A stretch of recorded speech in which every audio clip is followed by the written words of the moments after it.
Hi everyone, my name is Michelle and welcome to my YouTube channel. This is my very first video on YouTube, so if it looks a bit odd, I do apologise. As you can see by the title below, this video is all about my Reading Rush TBR. The Reading Rush Challenge takes place between the 20th of July and the 26th of July, and this year there are 7 prompts that we can try and get. There is also a website which I will link down below, and on this website you can talk to other people who are doing the challenge. There are badges you can collect, which I am really excited about. Things that I'm missing out of this, so I would definitely recommend you go and check out the link to the website down below. Also down below you will find a link to my Instagram, which is the same as this YouTube channel, Fitz's Reading Adventure. Here I have my stack of 6 books, that I would love to read for this challenge. So I'm going to read you the prompt and then I'm going to tell you the book that I am reading to go with that prompt. So prompt number 1 is to read a book that is the same colour as your birthstone. My birthday is in July, so my birthstone is ruby, so my colour is red, and for this I have picked The Power by Naomi Alderman. This book is all about women who have the power, which I am so excited to read. And it shows you the world that they live in and the men who have no control, which sounds really exciting to me. Go women! This sounds like the opposite of a book I read last year, which is called The Vox, and that was about women who only were allowed to say 100 words a day, and how this one woman tried to get rid of that. And did she succeed? Did she not? Go read the book to find out. I am really looking forward to reading this book. It's been on my TBR for a while. I got it for my birthday this month, so I'm really excited to dive into it. So prompt number 2 is to read a book that starts with the word the. Surprisingly, I have quite a few books that start with this word. However, one of my goals for the beginning of this year was to read the books that were left on my TBR shelf from last year. This book is the second to last book on that list, and I am so happy to be reading it. And that book is The Axeman's Jazz by Ray Celestin. This book is set in 1919 in New Orleans about a serial killer, and you follow 3 characters. The detective lieutenant who was in charge of the case, a former detective who is now working for the mafia, and a secretary who stumbles into this by accident by following a clue and gets herself and her friend, who is also a musician, into danger. I am really looking forward to reading this book. If I am correct, it is part of a series, and I'm hoping that if it's really good, I will enjoy the next book in the series. Fingers crossed it's actually part of a series. Book number 3 is to read a book that inspired a movie you've seen. Now, I am cheating a little bit on this one. I haven't seen the movie. I have seen the BBC drama series, which to me is really the same thing, as BBC are really good at doing their dramas. And this book is And Then There Were None by Agatha Christie. This is the matching cover. So this book is about 10 people who are invited to a deserted place, but when they arrive, the person who was hosting them has mysteriously disappeared, and they are all accused of a horrendous crime. And then one by one, they are all murdered. I am really looking forward to this. I really enjoy the BBC drama series, and I'm hoping if I read this book and I enjoy it, this will be the gateway to me reading more books by Agatha Christie, which I really want to do. Prompt number 4 is to read the first book you touch. Now, I know a lot of people on YouTube have recorded themselves doing this. I haven't, however, to spare your blushes.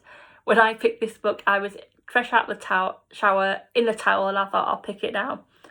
So I'll spare you that image. So that book is To Tell You the Truth by Julie Macmillan. This book is about a thriller author called Lucy who, when she was 9, witnessed her brother go missing in the forest, and she was the only witness, and she was the only person able to help the police in their investigation. 30 years later, Lucy's husband Dan has started keeping secrets from her, and she's starting to get memories that she would rather forget. Dan then goes missing, and the question is Lucy telling the truth about what happened to her brother? And secondly, has she got something to do with Dan's disappearance? Really looking forward to this one. I'm really starting to get into my thrillers as I've got older, and I'm really looking to diving into that one. I'm having to control myself and not read it before the 20th. Book number 5 is to read a book that you read completely out of your house.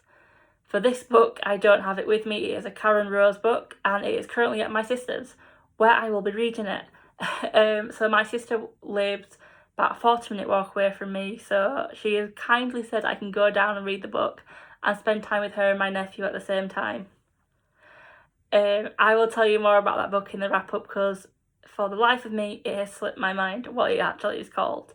I do know the second book though is coming out in August, which she has pre-ordered, and she shouted at me because I pre-ordered it as well. Book number 6 is to read a book from a genre that scares you or a genre that you don't really read much of. People in my personal life know that I adore history, I adore finding out things. I was going to be a history teacher until I realised I would have to rip historical things apart, and I could not do that for the life of me. So for this book, I have picked Pretty Jane and the Viper of Cadebrook Lane by Paul Thomas Murphy. This book is set in Victorian London in 1871, and on all the back says is Edmund Pooke is a young gentleman with prospects. Jane Maria Clouston is his family's maid. Jane serves Edmund as young female servants have served young masters throughout history. But then Jane falls pregnant and Edmund has a problem to solve. So you follow the author who tries to solve this crime by using 21st century methods, and the last line is, to reveal a monstrous failure of justice. So I think I know how this will end, what evidence there will be. However, I hope I am mistaken, and I hope I really enjoy this. This is a genre that I want, well, a subgenre I should say, that I want to dive into more. I read a book this year called The Five by Hayley Rubenhold about the 5 victims of Jack the Ripper, and I absolutely adored it. Seriously, if you want to know more about the victims, go read that book. It tells you everything about their lives beforehand, how they ended up in Jack's hands, and it shows, for me anyway, it shows that the curriculum at the moment in schools is very just. They were prostitutes, that's it. And as someone who loves history, it breaks my heart to know that's actually just a lie. But then I'm kind of glad to get to read such a fabulous book by Hayley. And the 7th and final prompt is to read a book that takes place on a different continent. You probably can't tell by my accent, but I actually live in England. So I can't use any books that are based in Europe, which is really kind of sad because there were some books that I really wanted to read that were based in England. However, for this book, I have picked How to Hang a Witch by Adriana Mather. This is based in Salem in the USA, so a different continent. Yay! You follow a girl called Sam who goes to a new school in Salem. She's the target of the Descendants, who are a group of girls who are linked to people who were killed in the witch trials. It sounds like there's also a love triangle, and the last line is, when a centuries-old curse is rekindled, Sam finds herself at the centre of it. Can she stop history repeating itself? So that was 2 sentences, I apologise.